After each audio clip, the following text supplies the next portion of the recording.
Buenas, mi nombre es Lucas Doroñuk y les doy la bienvenida a un nuevo segmento de historia en hashtag para Página 16.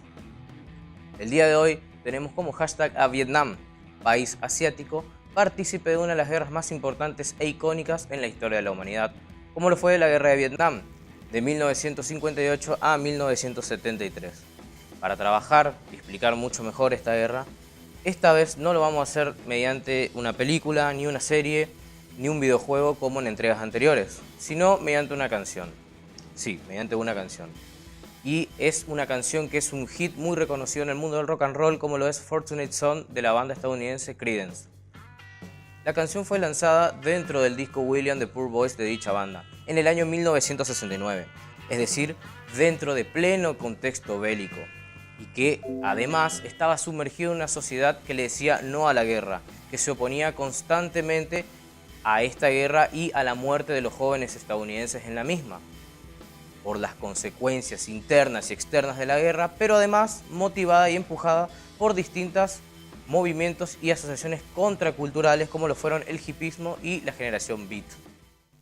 Como dice la letra de la canción, relata la historia del hijo afortunado, es decir, del hijo de un millonario, del militar o del senador que podía escapar a la guerra, no así como los estadounidenses promedios empujados por la coyuntura histórica a participar dentro de ella.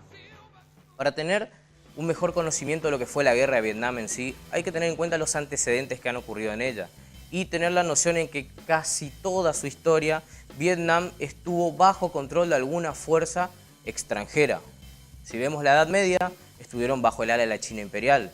Si vemos en el siglo XIX, bajo la política de expansión y de apropiación de territorios en manos de las potencias imperiales europeas, Vietnam estuvo bajo control de Francia. En la Segunda Guerra Mundial, de 1939 a 1945, fue invadida por el Imperio japonés, así que estuvo en manos de los nipones. Una vez terminada esta contienda, vuelve un viejo personaje como lo es Francia a reclamar los dominios que le pertenecían antes de la Segunda Guerra Mundial, es decir, a la Francia imperial. Pero se iban a encontrar con un famoso grupo denominado el Viet Minh, una alianza entre nacionalistas y comunistas vietnamitas que reclamaban la autonomía y la independencia de Vietnam en detrimento de cualquier potencia, por lo cual desataría la Primera Guerra de Indochina, que como resultado tendría, a partir de la Conferencia de Ginebra en 1954, la partición de Vietnam por el paralelo 17 entre Vietnam del Norte, con un régimen comunista, y Vietnam del Sur, con un gobierno local, pero influenciado fuertemente por las corrientes ideológicas de Francia y de Estados Unidos. Yéndonos a la guerra en sí, podemos decir que esta fue parte de una de las zonas o puntos más calientes de la Guerra Fría. ¿Qué fue la Guerra Fría? En pocas palabras, un enfrentamiento no bélico entre dos potencias ideológicamente antagónicas, como lo fue Estados Unidos con la democracia liberal y capitalismo, y la Unión Soviética con la dictadura del proletariado y el comunismo. Si bien no han tenido un roce bélico directo, sí han competido en otros asuntos, como la carrera armamentística, la carrera espacial y la geopolítica mundial. Y en este caso Vietnam sería víctima de ello, de este mundo bipolar.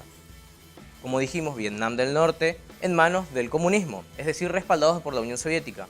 Y Vietnam del Sur en manos de los Estados Unidos. En cuanto a las consecuencias más importantes que han tenido este proceso, tenemos que hablar de las vidas.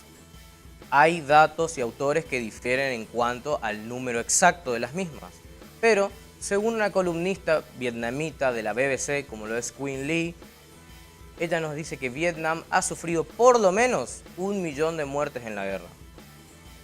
Gran parte de estas producto del lanzamiento del agente naranja, parte del programa de la guerra química de los Estados Unidos en los campos de combate de Vietnam.